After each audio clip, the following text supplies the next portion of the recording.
जहां तक सरकार बनने का ना बनने का है, सरकारें बना करती हैं, सरकारें गिरा करती हैं। सरकार में बहुमत नहीं हो तो बहुत लोगों को खुश कर करके सरकार बनानी होती है। मुझे लगता है ये खुश करने की जो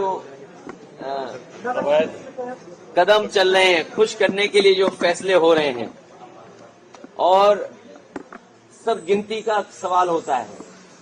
सरकारें जब खुश करके बनाई जाती हैं तो कोई और खुश कर देगा तो उधर चले जाते हैं लोग।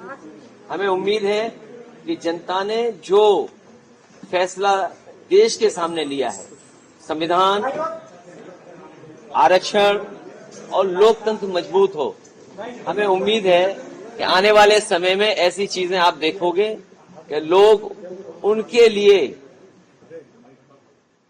साथ खड़े दिखाई देंगे। अखिलेश जी, अयोध्या से भी आप लोगों को जीत के लिए कल से अयोध्या को लेकर लगातार चर्चा हो रही है कि बीजेपी वहां से हारी है। देखिए, सच्चाई तो ये है कि भारतीय जनता पार्टी और सीटें भी हार जाती उत्तर प्रदेश में।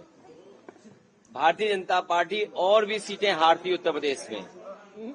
आप जब अयोध्या का नाम ले रहे हैं, अयोध्या की जनता का मैं धन्यवाद देता हूं।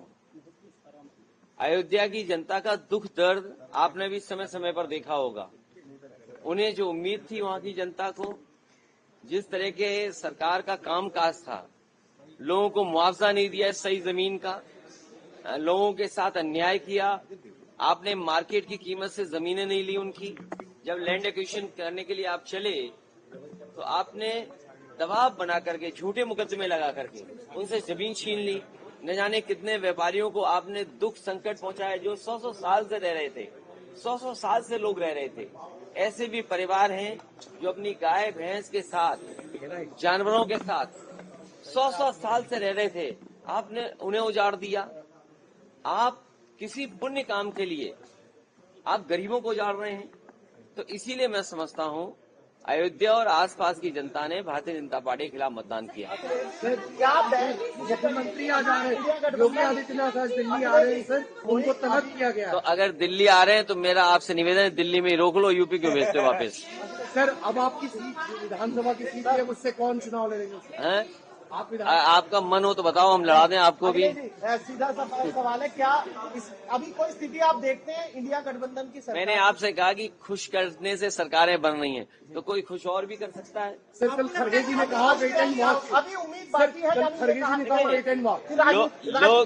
लोकतंत्र में और गिनती जब होती है तो आस और उम्मीद कभी खत्म नहीं होनी चाहिए। आस हमेशा बनी रहनी चाहिए, उम्मीद हमेशा रहनी चाहिए। कितने दिनों में उम्मीद है कि पार्लियामेंट की रणनीति क्या डिस्कस हुई कल से? अभी बता दें आपको। बिल्कुल सर, आप दिल्ली में हैं। अभी उत्तर प्रदेश में हर हिस्सेदारी भारतीय जनता पार्टी में से किसी ने नहीं लिया है। मैं एक बार फिर अपने मीडिया कर्मियों का धन्यवाद देता हूं, क्योंकि जो मैं लगातार कहता था कि मंत्रिमंडल बदल जाए, मीडिया मंडल बदल जाए, कुछ चीजें नहीं बदल पाई हैं। अखिलेश जी, जयंत जी से बातचीत करेंगे आप लोग अगर जरूरत पड़ी तो? नौकरी का सवाल पे क्या जयंत जी से बातचीत मैं समझता हूं अग्निवीर व्यवस्था तुरंत खत्म होनी चाहिए। जयंत जी से बातचीत करेंगे। सरकार को स्वीकार करना चाहिए कि उनकी गलती है कि उन्हें अग्निवीर जैसी व्यवस्था नहीं लानी चाहिए। अखिलेश जी, और न केवल अग्निवीर व्यवस्था खत्म होनी चाहिए, बल्कि बहुत से नौजवान जिनको रोजगार नहीं मिल पाया, फौज में जाना चाहते थे, उन्हें उम्र की छूट भी देनी चाहिए। अखिलेश जी इतनी सीटों की उम्मीद थी और भी ज्यादा। एनडीए सरकार बनाने में लगी है और शपथ 8 तारीख को होने जा रही है। 7 तारीख को राष्ट्रपति ने समय ले लिया है। तो अच्छी बात है, वो तो गिनती है, गिनती जिसके पास होगी राष्ट्रपति उसी को शपथ पे बुलाएंगे, फिर गिनती बदल जाएगी, फिर कोई और शपथ देगा। ये क्या बात हुई? ये तो शपथ चलती रहती हैं। अखिलेश जी, अरे मैंने बोल दिया भाई, हमें बचाओ तुम। अखिलेश जी,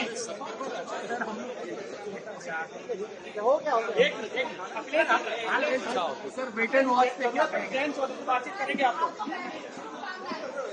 तुरंत? राहुल जी ने भी आपकी तारीफ की। मैं कन्नौज की जनता का बहुत धन्यवाद देता हूं कि उन्होंने सकारात्मक राजनीति को दोबारा सकारात्मक राजनीति के पक्ष में मतदान किया।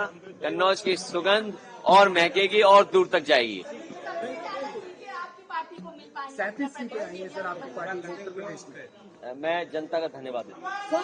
अखिलेश जी, नेताजी की अनुपस्थिति में आपने रिकॉर्ड जीत हासिल की, उनको किस तरीके से देखिए, पहला चुनाव लोकसभा देखिए नेताजी रहते तो हमारे आपके लिए सब के लिए खुशी की बात होती है, लेकिन कुछ चीजों पे बस किसी का नहीं चलता है। लेकिन जहाँ कहीं भी नेताजी रहे होंगे या होंगे, उन्हें अच्छा लग रहा होगा कि समाजवादियों ने आज उत्तर प्रदेश में बहुत सीटें जीती हैं। जीत का मार्जिन बहुत ज्यादा, जीत का मार्जिन आपने पहले दिन से लेकर आज चुनाव के आखिरी दिन तक पीडीए फैक्टर कहा, आपको लग रहा है वही की फैक्टर भी बना?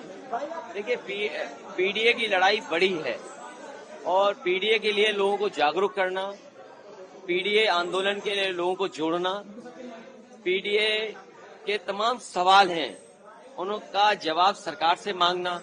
मान लीजिए सबसे प्रतिष्ठित यूनिवर्सिटी जेएनयू है, क्या पीडीए परिवार वहाँ 15% से भी ज्यादा है? क्या 15% से भी ज्यादा है वहाँ पर? मान लीजिए और प्रतिष्ठित इंस्टीट्यूशंस हैं, उसमें पीडीए परिवार के लोग कितने हैं? तो पीडीए की जीत जरूर हुई आज यूपी में, लेकिन पीडीए को लेकर के लड़ाई जो लड़ी जा रही है वो लंबी लड़ाई है।